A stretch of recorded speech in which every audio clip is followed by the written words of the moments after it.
예, 오늘은 우리가 함께 은혜 받을 하나님의 말씀을 구약 성경에서 읽도록 하겠습니다.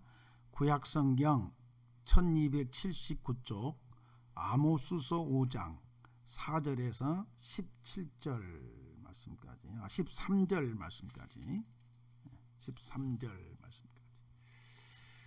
구약 성경 1279쪽 아모스서 5장 4절에서 13절입니다. 우리 찾으셨으면 주님의 은혜를 사모하는 마음으로 함께 또박또박 읽도록 하겠습니다. 읽습니다. 여호와께서 이스라엘 족속에게 이와 같이 말씀하시기를 너희는 나를 찾으라. 그리하면 살리라. 베델을 찾지 말며 길갈로 들어가지 말며 브엘셀바에로도 나가지 말라. 길갈은 반드시 사로잡히겠고 베델은 비참하게 될 것임이라 하셨나니 너희는 여호와를 찾으라. 그리하면 살리라. 그렇지 않으면 그가 불같이 요셉의 집에 임하여 멸하시리니 베델에서 그 불들을 끌 자가 없으리라.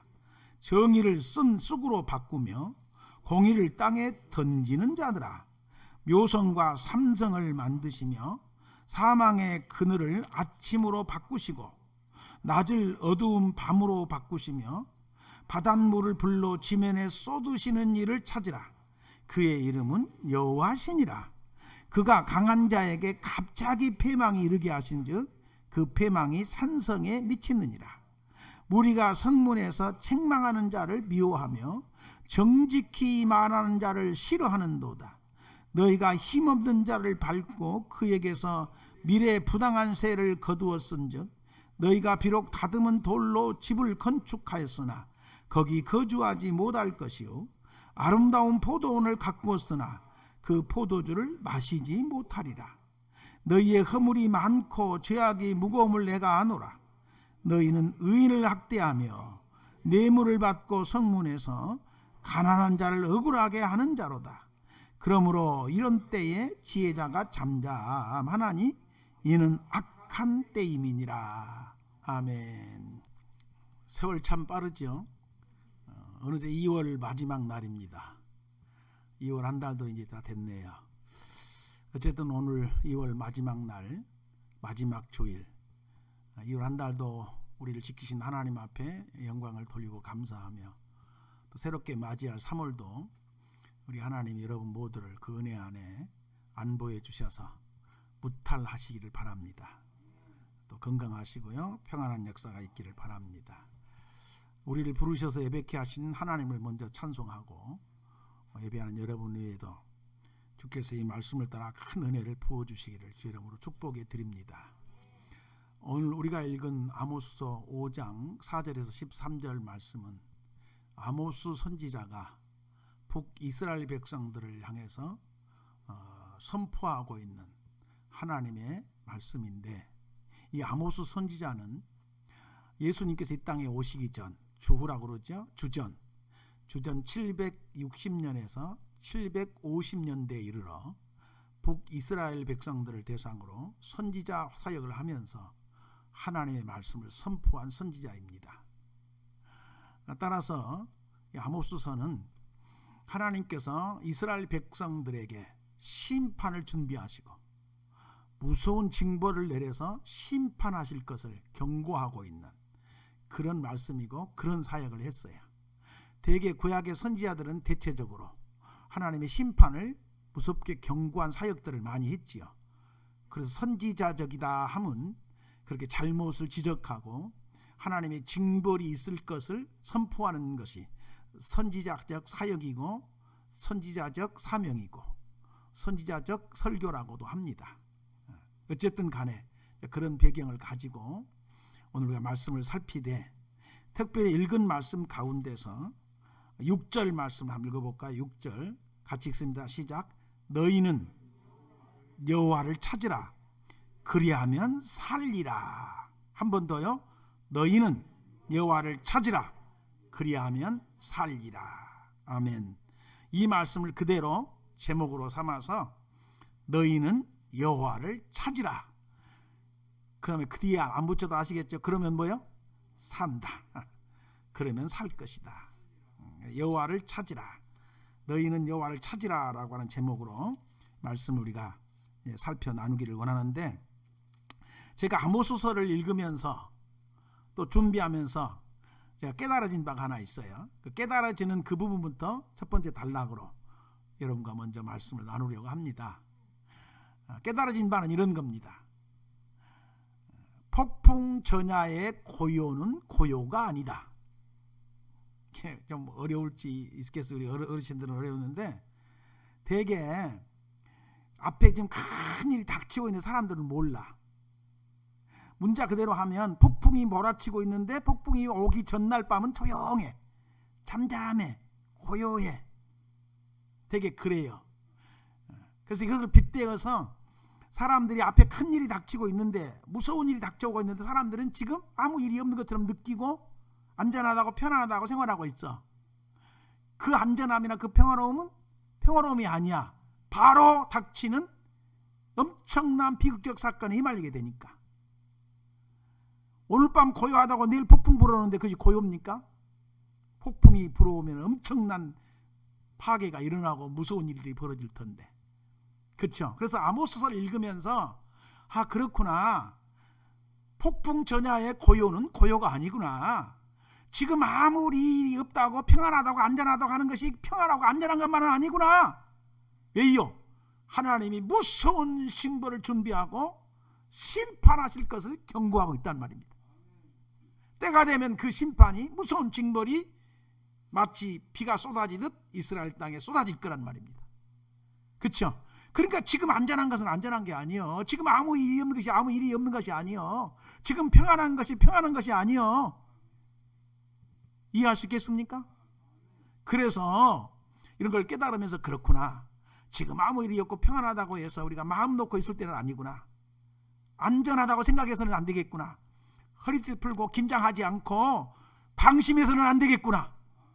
아무리 없지만은, 사건이 없고 문제가 없지만은 긴장을 바짝 하고 허리띠를 졸라매고 정신을 똑바로 차리고 하나님이 무엇을 말씀하고 있는가를 들어야 되겠구나. 어떻게 해야 되는지를 깨달아야 되겠구나. 아멘이죠? 말씀을 준비하다가 데살로니가서 5장 4절 말씀이 떠오르더라고요. 너희가 안전하다, 평안하다, 그럴 그때 아이벤 여자에게 해산이 갑자기 임하는 것처럼 하나님이, 주님이 갑자기 임하실 것이고 심판이 갑자기 도래할 것이다. 그러니까 대체적으로 사람들은, 우리가 흔히 속담에도 그런 얘기 있잖아요. 호랑이 물어갈 줄 알았으면 무달로 산에 간단가. 우리 시골에서 어른들이 그런 일이 닥칠 줄 알았으면 내가 미리 준비했지. 그렇게 안 좋은 일이 올 줄 알았으면 내가 대비했지. 그런데 그런 일이 올 줄을 몰랐거든. 그래서 그런 일에 내가 이렇게 어려움을 겪게 됐거든. 그럴 때 쓰는 속담이, 이 사람은 호랑이 물어갈 줄 알았다면 무달에 산에 갔단가. 산에 안 가지. 준비를 못했다는 거야. 예측을 못했다는 거야. 예상을 못했다는 거야. 아멘이죠? 그래서 오늘 본문 말씀에서 하나님이 어떤 분인가? 9절 봐봐요. 9절.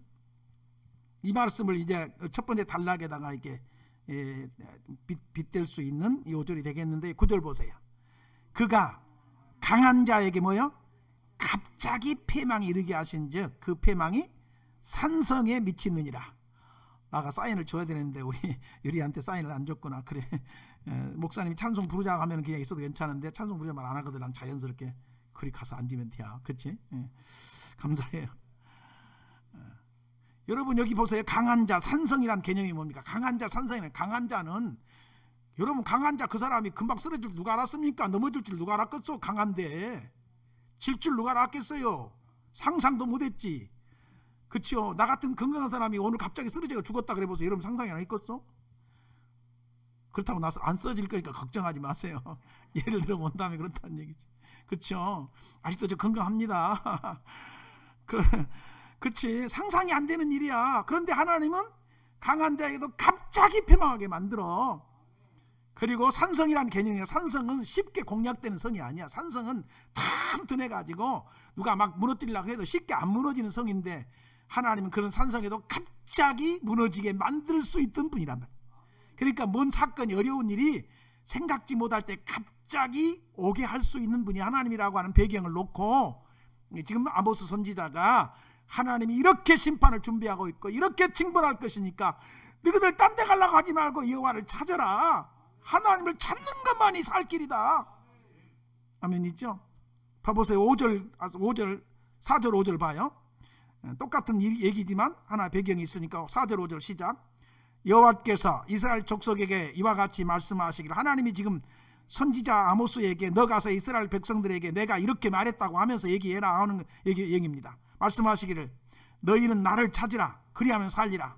베델을 찾지 말고 길갈로도 들어가지 말고 부엘세라도 가나가지 말라. 길갈은 반드시 사로잡히겠고 베델은 비참하게 될 것임이라 하셨나니 그러니 너희들은 여호와를 찾으라. 이런 거죠. 아멘이죠? 베델이 어떤 곳입니까? 하나님을 경외하는 종교적 도시예요. 베델 그러면 최초의 창세기에서는 그 야곱이 이 형 받을 축복을 대신 받고 삼촌 집을 향해 가다가 들판에서 밤을 맞이해 가지고 돌을 베고 잠들었는데 하나님이 꿈에 나타나 가지고 내가 너랑 함께 할게. 나는 너가 섬기는 네 할아버지 네 아버지가 섬겼던 하나님이다 하면서 나타나시고 말씀해 주신 곳. 그래서 그곳을 이제 야곱이 꿈을 깨고 일어나서 여기가 하나님의 집이로구나, 하나님의 하늘 문이로구나 하면서 돌베개 세워놓고 하나님께서 나를 평안히 돌아오게 하면 이곳에다가 단을 쌓겠습니다 했던 그곳, 그게 베델이에요. 그리고 이제 20년이 지난 세월이 흐르네 재산을 모아가지고 하나님 복을 주셔가지고 큰 재산을 일구어가지고 고향으로 돌아오다가 빨리 가야 되는데 안 가고 이방 주변에 머뭇거리다가 큰 불행을 만나 사건을 만나가지고 가정에 몰살당할 위기에 처해요. 그때 어찌할 바를 모르고 끙끙 앓고 있는데 하나님이 나타나가지고 야곱아 너 빨리 베델로 올라가거라. 너가 삼촌집으로 갈 때 너 형 나 피해가지고 삼촌으로 갈 때 내가 나타났던 거기에 가서 그 베델이란 그곳에 가서 살면서 거기서 제단을 쌓아라. 그래가지고 하나님 말씀 듣고 백성들 자족들 다 데리고 모든 우상들 이방 것 다 버려버리고 그리 갔더니 하나님이 딱 지켜가지고 이방 사람들이 손도 못 대게 하고 가정을 안전하게 지켰고 거기서 흥통하게 되었던 그런 곳이 베델이기도 해요. 그래서 베델은 예로부터 종교적 도시였어요. 그런데 이 나중에 역사의 후반에 오면 이 종교적 도시가 우상 숭배 도시로 바뀌어요. 남유다와 이 북이스라엘을 나누면서 북이스라엘 백성들이 남유다 예루살렘 와서 자꾸 예배를 드리니까 못 가게 하려고 베델에다가 우상 만들어 놓고 거기서 예배를 해부르라 그래가지고 여로보암이 베델이란 도시에 우상 만들어 세워놓고 거기서 예배를 드리도록 만들어요. 그랬던 거. 그러니까 이 베델로 가지 말라는 것은 우상들 의지해 봐야 너희들이 섬기는 그 신상 의지하고 그 신상의 도움을 청하려고 아무리 해봐라 그거 안 된다. 그것 갖고는 답이 없다. 그것과는 안 된다. 죽는다. 여전히 심판받는다. 그러니까 베델 가지 말아라. 길갈은 요단강 건너서 돌멩이 취해가지고 가나안 땅 정복사에 돌멩이 취해가지고 기념탑을 쌓았던 것이 거기에 종교적 의미가 있는 것이. 그런 것 의지하지 마라. 부엘셀바라도 가지 말아라.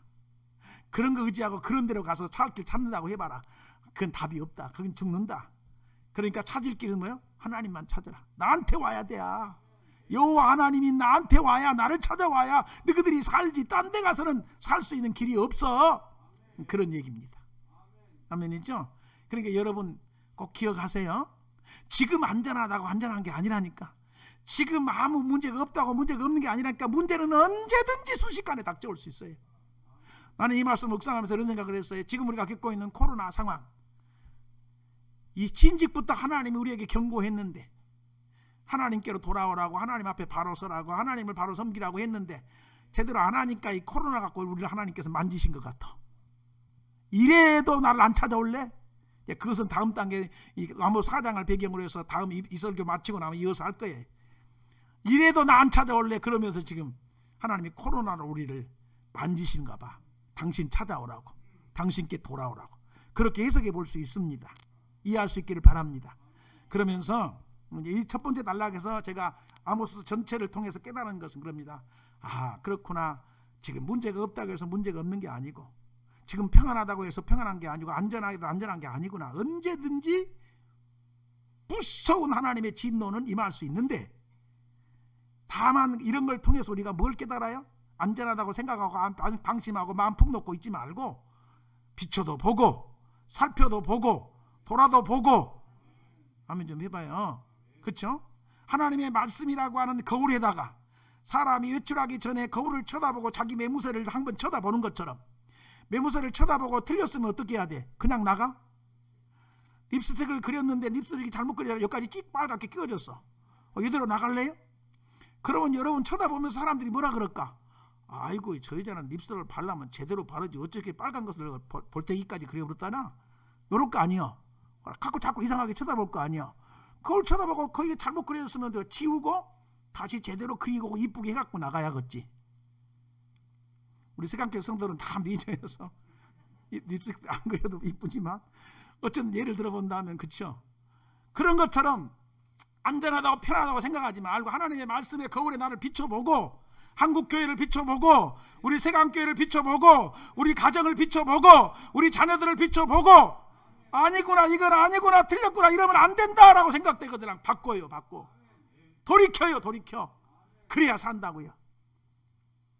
안전하다고 별일 없다고 그냥 내버려 두지 말고 이제 5월달 가정의 달 되면 내가 설교를 하려고 좀 준비하고 있는데 제가 근본에 창세기를 또 읽으면서 감동이 되고 은혜 받은 게 그동안에 그 창세기를 겁나게 많이 읽었는데 그동안에는 그것이 전혀 안 깨달아지더니 이번에는 읽으니까 그 말씀이 쑥 들어오면서 맞아 이런 거구나 하고 또 하나 깨달았어. 그러니까 깨달아지는 게 은혜더라고. 성경을 읽어서 은혜가 되지만 그렇게 많이 읽었는데도 제가 창세기만 뭐 몇 번 읽었는가 손가락으로 꼽을 수가 없어. 몇 번을 읽은지 잘 모르고 하도 많이 읽어가지고 수백 번에 읽은 것 같아.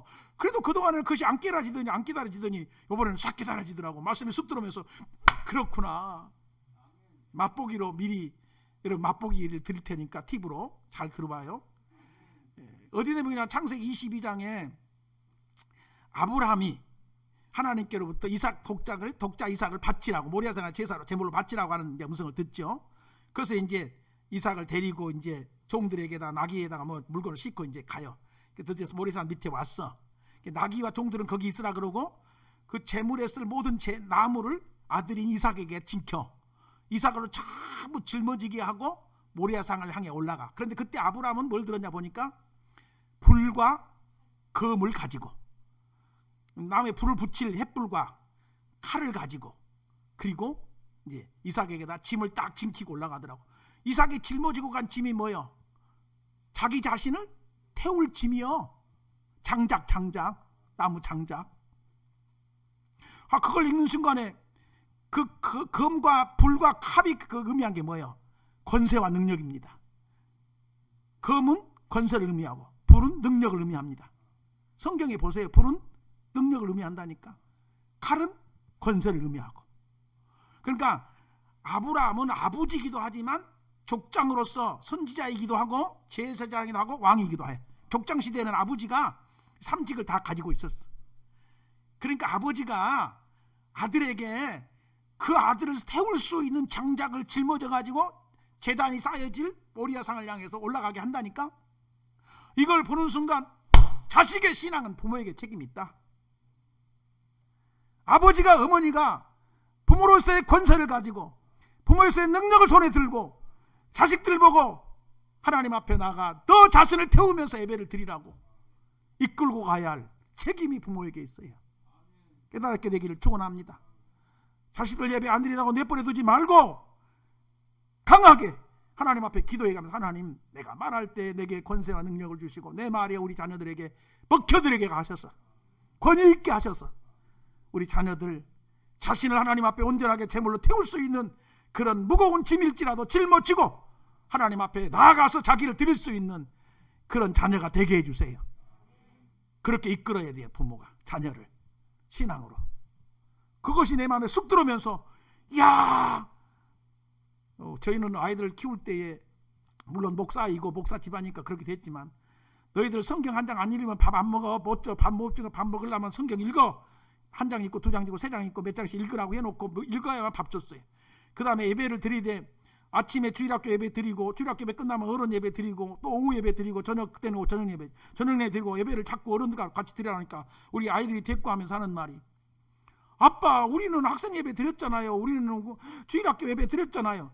이놈 자식 평생에 목사로 아들로 목사 자식으로 평생 예배 드리고 살 놈이 예배 드리라는데 무슨 잔소리야. 당장에 나와 앉아 있어. 예배 드려. 이랬더니 아빠가 무서워서 앉아가지고 예배를 드렸어요. 아빠 말 거스르면 혼날 줄 아니까 무서워서라도 앉아서 예배를 드렸는데, 앉아서 예배를 드리다가 철없을 때야 은혜가 안 됐지만은 나중에 은혜를 받고 깨닫고 돌이켜보니까 그때 아빠가 그렇게 무섭게 자기들을 잡아주어서 하나님 앞에 예배 자리를 받지 않게 되었다고 하면서 눈물 글썽거리면서 고백하는 아들의 고백을 받았어요. 어렸을 때는 모르지요. 어렸을 때 그놈들이 놀고 싶지, 와서 앉아서 답답하게 예배드리고 싶은 사람이 어디 있겠어요. 도망 다니고 있고 뛰어놀고 싶지. 그래도 부모는 권위를 가지고 자녀들의 예배를 책임져 줘야 됩니다. 깨달아 볼 수 있기를 축원합니다.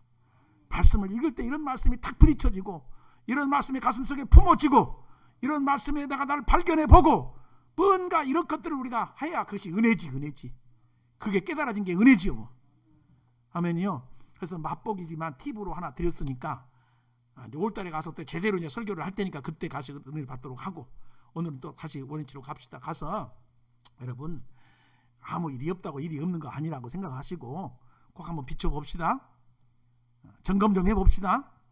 신앙 점검하시고요. 비춰보시고요. 하나님이 지금 우리가 겪고 있는 이 어려움이 하나님이 그동안에 경고했는데도 말 안 들으니까 다시 한번 정신을 차리게 하려고 우리에게 주시는 하나님의 징벌의 목소리인지는 그런 상황인 것을 한번 생각해 보면서, 지금이라도 기회가 있습니다. 지금이라도 돌이키면 하면 됩니다. 지금이라도 여호와만 찾으면 됩니다. 살 길이 생깁니다.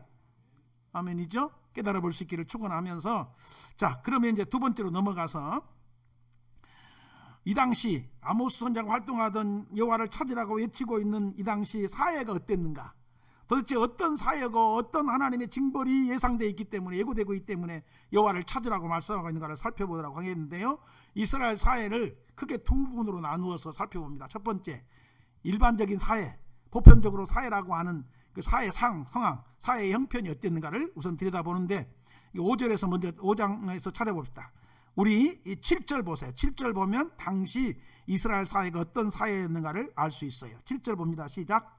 정의를 쓴쑥으로 바꾸며 공의를 땅에 던지는 자들아. 그러니까 당시 사회는 어떤 사회냐?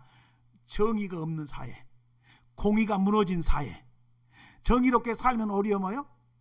고통을 당하는 사회, 학대를 받는 사회. 바르게 살면 살수록 고통만, 학대만, 어려움만, 무시만, 미움만 받는 사회. 정의는 없어졌어요. 공의는 완전히 땅바닥에 버려졌어요. 그래서 그 사회가 어떤 사회인가 조금 더 구체적으로, 자, 10절로 넘어가 봐요. 10절 본문 10절 시작. 무리가 성문에서 책망하는 자를 미워하며 정직히 말하는 자를 싫어하는도다. 무리가 성문이라고 하는 개념이, 성문이라는 곳이 어떤 곳이냐 그러면, 여기서 말하는 성문은 그냥 성에 들어가는 문 말하는 게 아니고, 성문에는 광장이 있어요. 그 광장에서 대개 재판 사건이 벌어지면 거기서 재판도 하기도 하고, 나이 드신 어른들이 사람들, 백성들 모아놓고 그러면 안 되는 기여, 이 사람들아 이렇게 살아야 맞는 기여, 부모를 공경해야 된다는 게, 부모 공경하지 않으면 안 된다는 게, 불효자식은 안 되지 하면서 나이 드신 장로들이, 원로들이 백성들을 다 모아놓고 거기서 잘못한 걸 지적하고 책망하기도 하는 그런 장소예요. 그게 성문의 개념이야. 그러니까 당시 좀 생각 의식 있는 사람들이 이렇게 살면 안 돼, 이렇게 살면 안 돼, 우리가 이렇게 살면 하나님 앞에 벌 받아, 그러면 안 돼 하고 꾸지람하고 책망하고 바르게 살라고 하니까 사람들이 뭐요? 미워해버려. 그 사람을 미워해버려. 아따 지가 뭘 잘났다고 저런다냐 이러면서. 그럴 뿐만 아니라 정직하게 말하면 사람들이 싫어해. 정직하게 말하지 마라. 우리가 사는 세상이 그런 세상 아니지 않냐. 지금 다 요령이 있어야 살고, 어떻게 하더니 거꾸로 가도 서로 가는 놈이 장땡이고, 붙잡은 놈이 이기는 것이고, 버는 놈이 가지는 거, 가는 놈이 잘 가는 것이고. 우리 사회는 지금 안 그렇습니까? 아모스서를 읽다 보니까 지금 우리가 살고 있는 사회와 어쩌면 그렇게 흡사한 사회였는가. 사람들이 사는 세상은요, 옛날 사람들이 사는 세상이나 지금 사람 사는 세상 똑같더라고. 차이는 조금 뭔가 이제 문명적 차이는 좀 있어. 편리하고 발전해가지고 기계 문명. 옛날에는 핸드폰 없었잖아. 근데 요즘 핸드폰 있잖아. 그렇지? 전기밥솥도 옛날엔 밥 안 해 먹었잖아. 불 떼서 해 먹었지. 근데 요즘 전기밥솥 쿠쿠인가 뭔가 눌러놓으면 시간 맞춰놓으면 지가 알았다고 다 밥 해줘 버리는. 이런 것은 차이가 있어. 이런 것은 문명의 발전으로 조금 발전돼서 편리한 세상 맞아. 그러나 사람들이 가지고 있는 본질적 욕심이나 물질적인 추구나 이런 것들은 옛날 사람들이 사는 세상이나 지금 사람들이 사는 세상이 똑같아. 다를 게 하나도 없어. 그러니까 그때 그 사람들이 그렇게 살았으면 지금도 얼마든지 그렇게 살 수 있는 세상이고, 앞으로 우리 후손들이 살아가는 세상도 얼마든지 그렇게 살 수밖에 없는 사회의 세상이 개념이 그래요. 이해할 수 있기를 바랍니다. 자, 조금 더 내려가 봅시다. 그뿐만 아니라 11절 보세요. 11절 시작. 너희가 힘없는 자를 발로 밟고 그에게서 미래 부당한 세를 거두어 가지고, 무슨 세를 거뒀어요? 정당한 세를 거둔 거예요? 아니죠. 부당한 세금을 거두어 가지고 그 돈으로 돌로 다듬은 돌로 집을 건축해. 그 다음에 아름다운 포도원을 가꾸어요. 그러니까 하나님께서 너가 그렇게 부당한 거 거두어 가지고 그것 갖고 돌로 다듬은 돌로 대리석으로 잘 다듬어서 좋은 집을 지었다니까. 그 네가 할 바에도 그 잘게 하겠냐? 내가 그 집에 살게 만들거나 그 집은 지었어도 못 들어가 이놈아. 나가 그렇게 못 들어가게 할 거요. 아름다운 포도원 가꿨는데 거기서 포도 따가지고 포도 좀 마시겠냐? 한 잔도 못 마시게 할 거예요 내가. 그러니까 부당하게 세를 거뒀다니까. 부당한 이득을 취했다 그 말이요. 약한 자들을 발로 받고 짓밟고, 힘없는 사람들 것을 뺏어다가 부당하게 뺏어다가 집값 만들어가지고 집도 잘 짓고 건축도 아름답게 하고 포도원도 갖고 와가지고 잘 살아보겠다고 행복하게 살아겠다고 해봐라. 하루쯤이라도 들어가서 그 집에 살 수 있게 할 거냐? 내가 못하겠다. 그렇게 난 못한다. 안 둘란다. 가나 안 둘란다. 무너지게 하겠다는 게 무서운 얘기입니다. 자, 그 다음에 12절로 가봐요. 한 절 더 갑니다. 시작. 너희의 허물이 많고 죄악이 무거움을 내가 아노라. 너희는 뭐요? 의인을 학대하는 세상, 뇌물을 받고 성문에서 가난한 자를 억울하게 하는 자로다. 당시 사회가 뇌물 받고 재판하는데, 성문에서 재판한단 말이야. 재판. 그런데 뇌물 받고 힘없는 사람들은 억울하게 만들어버려. 그러니까 요즘 우리가 쓰는 말로 문자로 쓰잖아. 한자로 쓰잖아. 유전무죄, 무전유죄. 돈 있으면 죄 있는 사람도 죄가 없어져 버려. 돈 없으면 죄 없는 사람도 죄가 있어 버려. 그 말이 뭐 말하니까 돈 엄청나게 써가지고 뇌물 먹여가지고 재판을 하면서 재판단한테 돈 먹여가지고 죄가 없게 만들어 버린다니까. 뇌물을 주고 가난한 자니까 돈도 못 쓰고 힘도 없고 그러니까 그냥 처분한 것만 바라보고 쳐다보고 있었더니 죄 없는 나를 저 억울하게 죄 있다고 뒤져 씌우고 저 사람 죄 있는데 저 사람은 돈 받고 죄가 없다고 풀어줘 버리고, 이런 세상에, 이런 사회였다. 기가 막히잖아요. 그 당시 북이스라엘 이런 사회상을 보면서 우리는 지금 안 그렇습니까? 우리 대한민국 사회는 안 그렇습니까? 안 그렇다고 자신 있게 말할 수 있는 사람 한번 와봐요. 없어요. 우리가 다 공감하고 있고 느끼고 있고, 그렇죠? 자, 그런데 기왕에 폈으니까 성경 몇 구절을 좀 보자고요. 앞으로 잠깐 넘어가서 2장으로 한번 가봐요. 2장으로 가서 당시 아모스가 이스라엘 사회의 그 하나님이 징벌할 수밖에 없는 여러 형편들을 지적하는 중에 2장 6절 가면 2장 6절 같이 읽습니다. 시작. 여호와께서, 지금 화면에 떠져 있으니까 성경 못 찾으면 화면 보고 읽으세요. 여호와께서 이와 같이 말씀하시되 이스라엘의 서너 가지 죄로 말미암아 내가 그 벌들을 돌이키지 아니하리니 이는 그들이 첫째 은을 받고 의인을 팔아먹어요. 하여튼 돈만 된다 그러면 의인도 팔아먹어버리는 세상에. 그 다음에 이 말은 나는 가슴 아파서 이 말 읽으면서 얼마나 가슴 아픈지 몰라요. 신 한 컬레를 받고 가난한 자를 팔아먹어. 가난한 자의 목숨값이 신 한 컬레야. 몸값이 신 한 컬레. 사람이 받고 신고 다니는 신 한 컬레가 사람을 사고 파는 값이었다니까.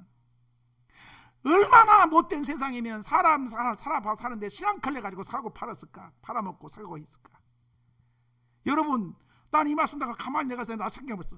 누가 나를 갖다가 신 한 컬레 주고 나를 팔아먹었다 그러면 나가 어떨까? 나는 어떨까 싶었어요.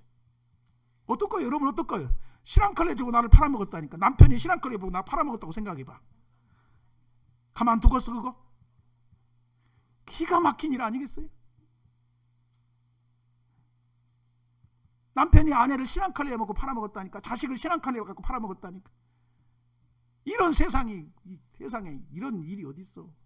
그런데 이 얘기를 두 번이나 8장에 가서 또 얘기해. 신 한 컬레로 가난한 자를 팔아먹었다고 또 한 번 얘기를 해요. 기가 막힌 세상이죠. 자, 그 다음에 또 한번 보세요. 7절 봐요. 7절 2장 7절 시작. 힘없는 자의 머리를 티끌 먼지 속에 발로 밟고, 힘없는 자의 머리를 티끌 먼지 속에다가 발로 밟고. 실제로도 그랬겠지만 상징적인 표현이라고 생각합니다. 사람의 머리를 갖다가 티끌 속에다 집어넣고 발로 밟어. 가난한 자, 힘없는 사람은, 힘 있는 사람이.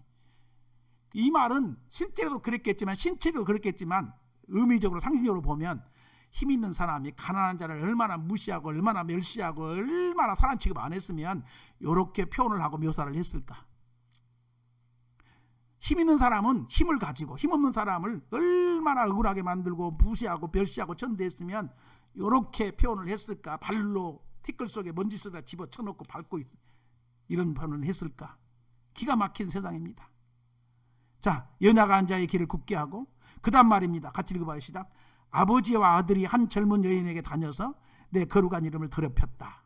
뭔 말인지 아시겠어요? 설명 안 해도 알 것이고. 8절로 가봐. 나는 이 말씀이 또 내 자신에게 엄청나게 아픔을 줬어요. 모든 제단 옆에 하나님 앞에 제사 드리는 제단 옆에서 전당 잡은 옷을 위에 누우며 전당 잡은 옷을 깔고 그 옷 위에 누우며 그들의 신전에서 벌금으로 얻은 포도주를 마심이라. 여기서 벌금으로 얻은 포도주는 부당한 새 이득을 얻어가지고 그것으로 포도주라고 마시고, 특별히 제가 마지막 본 것은 겉옷을, 전당 잡은 겉옷을 깔고 그 위에 누웠어. 어디에서? 그냥 자기 집도 아니고 제단 옆에 하나님 앞에 거룩하게 제사 드리는 제단 옆에서 그 전당 잡은 옷을 깔고 그 위에 누웠다. 이 말이 뭘? 아니 거기에 누운 사람이 누구겠어? 종교 지도자들이겠지. 뭔 말인지 아시겠어요? 제단 옆에 누워서 잘 수 있는 사람이 누구겠어요? 평민이 와서 자겠어? 일반인이 와서 자겠어요? 목사님이 자겠지? 말하자면. 그렇죠? 그런데 내가 여기에서 가슴 아픈 것은 조금 설명이 필요합니다. 구약성경을 보면 가난한 자가 돈이 필요한데 돈이 없어. 저당 잡힐 게 별로 없어. 집안에 아무것도 없어. 가난하니까. 그런데 오직 입고 있는 겉옷밖에 없어. 그래서 요 옷을 벗어가지고 옛날 전당포죠. 전당포. 전당포에다 이렇게 뭐 시계나 이런 거 맡겨놓고 돈 얼마 이렇게 빌려다 쓰고 나중에 돈 생기면 갚고 시계 찾잖아. 그런 것처럼 전당포에 가서 잡혀. 그러고 돈을 빌렸어. 그때 하나님께서 모세를 당해서 이렇게 말씀하셔. 가난한 자의 옷을, 겉옷을 저당을 잡았으면 해가 지기 전에 돌려줘라. 해가 질 때쯤 돌려줘 버려라. 내일 아침에 다시 가다 오더라도 오늘은 돌려줘라. 왜냐하면 가난한 자는 그 가난한 옷이 그냥 겉옷이 아니라 밤의 추위를 이겨낼 수 있는 이불 같은 역할을 했어. 그거 겉옷 못 입고 자면 벌벌벌 밤새껏 추위에 떨어야 돼. 그래서 얼어 죽기도 하고. 그런 옷이요. 그러니까 가난한 자에게 겉옷을 저당 잡았다가들랑 내일 아침에 가서 날 새고 가서 다시 잡아올지라도 오늘은 뭐요? 해가 지기 전에 다시 돌려줘라. 그렇게 모세를 통해서 이스라엘 사회에 선포하게 만들어가지고 가난한 자를 배려하게 만들었어. 그런데 세상에 이 가난한 자의 저당 잡은 옷을 뭐요? 돌려주기는커녕 지가 깔고 잔다니까. 땅바닥 그냥 자기가 거시겠는가 보지. 지가 깔고 자. 그러니 이 사회가 어떤 사회가 돼야. 가난한 자를 머리를 갖다가 먼지 속에 튀어 받고 밟지 않나. 시랑칼리로 가난한 자를 팔아먹지를 않나. 가난한 자의 그 저당받은 겉옷을 깔고 자지를 않나. 이런 위해서 하나님이 보고 이런 사회를 그냥 두겠어? 여러분 세상에 이런 데 가만 놔두면 하나님이요? 아니잖아요. 그렇죠? 나는 이 말씀 좀 묵상하다가 혼자 괜히 그런 생각했어. 아파트 값이 이렇게 막 올 것 같으면 신지기 빚을 좀 사놓고 신지. 그래서 그러면서 내가 생각해. 하나님께서 여기 보고 계실 테니까 이건 정상이 아니다. 이렇게 치고 올라가는 건 정상이 아니다. 평생의 사람이 노력해서 집 한 채라도 살만한 꿈이 있고 희망이 있어야 살고만 살맛이 나는데 젊은이들이 평생 벌어도 집 한 채 살 꿈을 못 꾸고 희망이 없고 이제 포기를 해버리는 이런 사회는 정상적인 사회가 아니다. 그렇다면 하나님이 알고 계실 것이다. 그러면 하나님께서 어느 순간 졸지의 패망이 닥치는 것처럼 폭풍 전야와 같은 사회다. 그러니 아모스를 읽으면서 이런 것 저런 것이 깨달아진 거죠. 묵상해 볼 수 있기를 바랍니다. 그래서 나는 목사가 이런 얘기하면 좀 거시기 하지만 그래도 뭐 하고 싶어요. 지금 막 올라가잖아요. 계속 올라간 것만 아닐 것 같아. 하나님께서 반드시 어느 순간은 손을 댈 것 같아. 그러니까 눈치 빠르게 조짐이 생기거든요. 얼른 그냥 갖고 있다가 계속 떨어지면 안 되니까 얼른 어떻게 해야 돼? 확 그래가지고 손에 안 보게 우스갯소리를 해본 소리입니다. 그러나 한번 참고해 볼 필요는 있지 않을까 싶어요. 할 것 없으면 할 수 없지 어떡하겠어. 아니 있는 사람 말하는 거야. 자, 어쨌든 참 안타까운 사회입니다. 그런데 아모스서의 이런 사회의 지적을 보면서 우리가 살고 있는 대한민국 사회가 같은 사회구나. 그 시대나 지금이나 별 차이가 없구나. 그러면 하나님께서 지금 직접 하나님의 음성을 들려주지 않을 뿐이지 성경의 기록을 통해서 오늘 목사를 세워서 하나님이 경고의 음성을 바라고 있다는 것은 사실입니다. 그건 분명한 것입니다. 확실한 것입니다. 깨달아 볼 수 있기를 축원합니다. 기왕에 폈으니까 또 한번 가자고요. 나는 여기서 이제 더 또 충격적인 사건을 우리가 보게 되는데 많은 얘기가 있지만은 8장으로 한번 가보세요. 8장 사회적인 형편을 봅니다. 6절 8장 6절 한번 읽어봅니다. 8장 6절 같이 읽습니다. 시작. 은으로 힘 없는 자를 사며 신 한 컬레로 가난한 자를 사며 아까 얘기했잖아. 그 다음 말입니다. 찌꺼기 밀을 팔자 하는도다. 이 찌꺼기 밀을 팔자 하는도다. 이 말이 뭐예요? 돈만 되면 찌꺼기 밀이고 뭐이고 막 팔아 제끼고 막 팔아먹는 세상이었다니까. 돈만 된다 그러면 안 가렸어. 그럼 우리 사회는 안 그런가? 여러분 돈만 된다면 음식에다 별 이상한 거 해가지고 사람들이 해를 보면서 돈 벌잖아. 중국에서 고춧가루 수입했는데 보니까 고춧가루 수입했는데 고춧가루가 보니까 거기서 막 다 상해가지고 이게 고춧가루 도저히 안 되는 것도 막 좀 좋은 거하고 섞어가지고 갈아가지고 우리나라 팔아먹잖아. 아니 중국이 팔아먹은 거 아니고 우리나라 사람들이 돈 벌려고 거기서 수입에다가 그렇게 이상한 짓 해가지고 이렇게 막 무더기로 팔잖아. 근간에 보니까는 중국산을 또 한국산으로 둔갑시켜가지고 또 중국산 사다가 한국산이라고 하면 서너 배씩 비싸니까 그래도 팔아먹잖아. 이런 게 다 같은 개념에서 찌꺼기 밀을 팔자 하는도다. 그 말 가지고 돈만 된다면 무슨 짓이라도 하는 세상이라니까. 그렇죠? 요즘은 방송에 덜 나오니까 사람들이 그런 해결 안 하고 덜 말도 하지만 한동안 대기업들이 골목 상권까지 다 차지해가지고 구멍가게 다 망하게 만들고 구멍가게 다 내쫓고 저그들이 아니 구멍가게 하는 것까지 대기업이 들어올 게 뭐 있어. 구멍가게는 좀 서민들이 좀 돈 벌어먹고 살때 내버려 두지. 대기업들이 구멍가게까지 쳐들어와가지고 그것까지 다 저그들이 상권 가져가고 그러면서 힘 있는 사람들은 더 돈 벌고 축적하고 많이 벌었다고 1년에 몇 조 원 흑자를 냈다는 둥 이딴 소리나 했었고 가난한 사람들은 밀리고 힘없는 사람들은 쫓겨나고 우리 사회가 지금 그런 사회란 말이에요. 그러니까 이런 걸 보면서 당시 아모스 선지자가 사역하던 이스라엘이라고 하는 사회 형편이 어땠는가. 오직 했으면은 정의를 쓴쑥으로 바꿔버린 놈들이라고. 그죠? 공의를 땅바닥에 집어 던져버린 놈들이라고 선지자를 통해서 외치게 만들었을까. 아모스 선지자가 얼마나 이런 것을 외치면서 가슴이 아프고 마음이 아프니까. 아모스라는 이름이 무거운 짐을 졌다요. 이름의 뜻이 아모스라고 하는 이름의 뜻이 무거운 짐을 졌다니까. 그러니까 당시의 사회를 보고 하나님이 막 말씀을 주면서 이스라엘 사회가 이렇다. 너는 가서 외쳐라. 할 때 아모스가 얼마나 그것이 부담감이 느껴졌고 마음이 괴롭고 아팠고 무거운 짐이 그 안에 있었으면 이름마저도 아모스라고 해가지고 무거운 짐이라는 의미로 지었을까. 이런 생각을 해보면서 여러분 우리가 살고 있는 사회가 이런 사회라는 걸 한번 생각해 보시고 이런 사회인데 아무 일이 없다고 아무리 있겠습니까? 어쩌면 코로나도 그래서 하나님이 한층 1차 지금 약간의 지금 깨달아 보라고 지금 우리에게 어려움을 겪고 있는 건 아닌가라고 생각해 보면서 하나님 모르는 사람들이야. 돈이 최고니까 그렇게 가더라도 예수는 우리만이라도 정신 좀 차리고 아멘.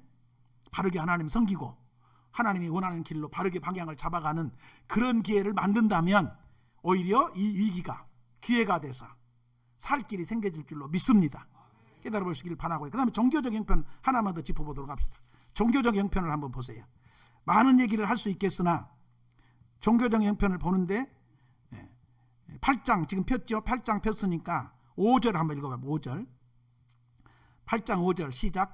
너희가 이르기를 월삭이 언제 지나서 우리가 곡식을 팔며 안식일이 언제 지나서 우리가 밀을 내게 할고 예발을 작게 하고 세계를 크게 하여 거짓 저울로 속이며. 이 거짓 저울로 속인다는 건 사회상에다가 이제 포함시켜서 우리가 아까 지편주의다 포함하고 이 앞에 내용 월삭을 언제 지나서 곡식을 팔며 안식일이 언제 지나서 우리가 밀을 낼고. 이 말은 뭐요?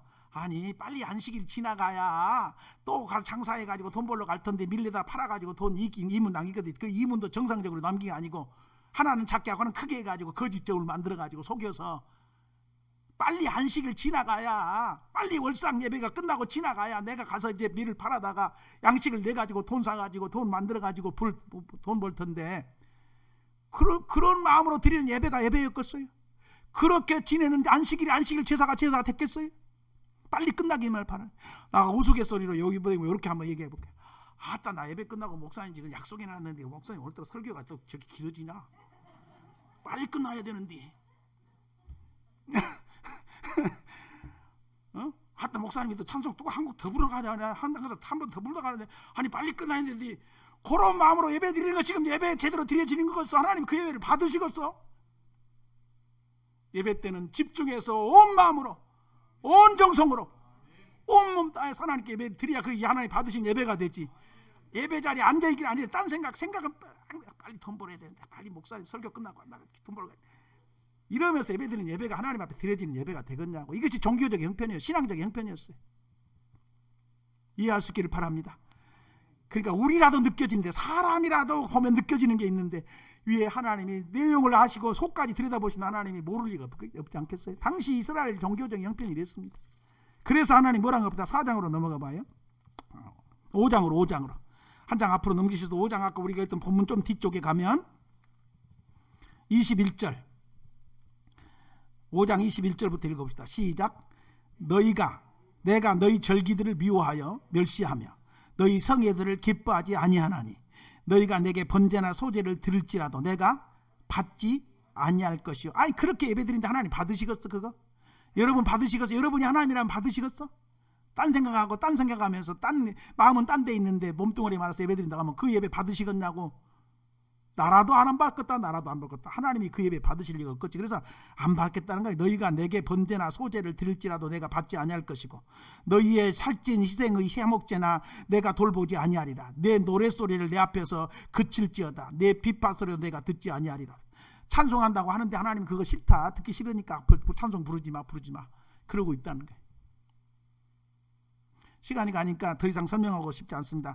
7장에 보면 아모스와 아마샤라고 하는 제사장과 선지자 아모스의 대결이 나오는데요. 아모스가 막 이스라엘 경고하고 하나님 앞에 막 하나님이 이렇게 징벌할 거라고 막 하니까 아마사라는 이 제사장이, 아마사가 제사장이 누구? 제사장이 하나님께 제사드리는 대표 아니겠죠? 네. 선지자가 막 지적을 하니까 이 아마샤가 듣기 싫어가지고 너 저 유다 땅으로 도망가. 빨리 나가. 너 임금한테 고발해가지고 너 잡아 죽이려니까 빨리 도망가.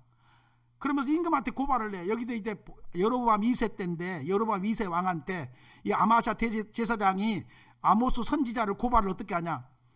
반역했다고, 모반을 했다고.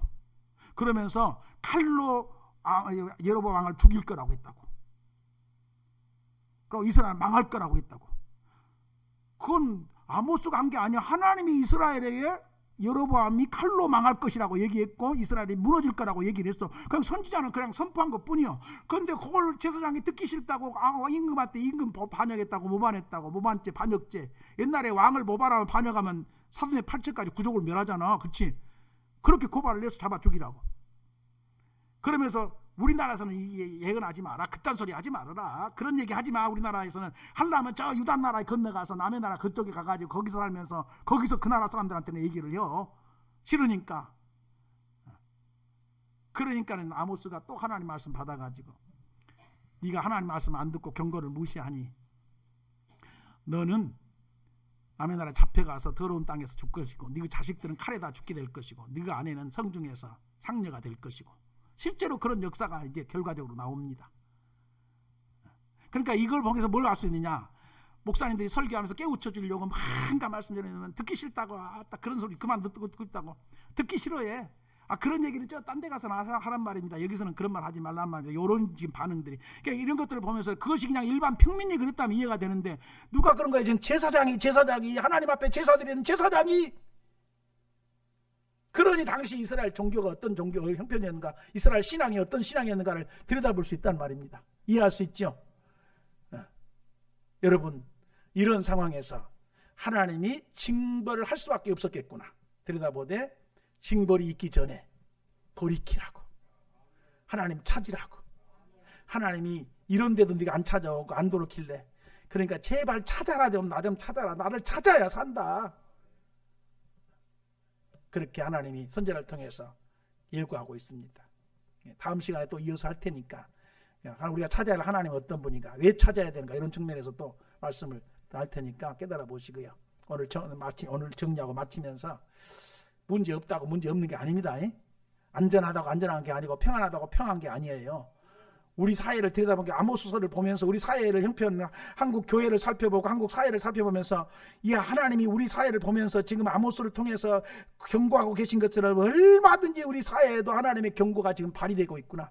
우리가 못 들을 뿐이고 못 따를 깨달아지고 보여진다면 하나님께 찾아가자.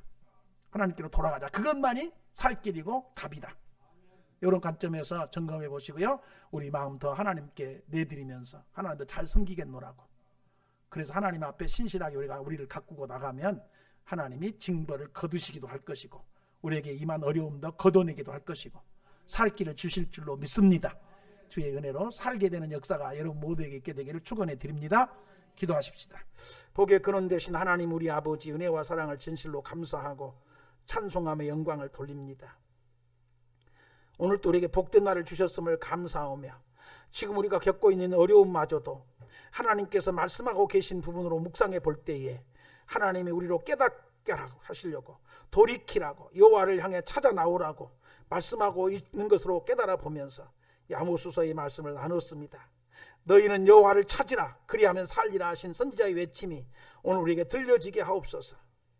아무 일이 없는 것이 아니라 일이 없는데 아무 일이 문제가 없는 것 같아도 지금 문제는 하나님의 손에 있고 그 문제가 다가오고 있다는 것을 우리가 깨달아보는 그런 기회가 되게 하시옵소서.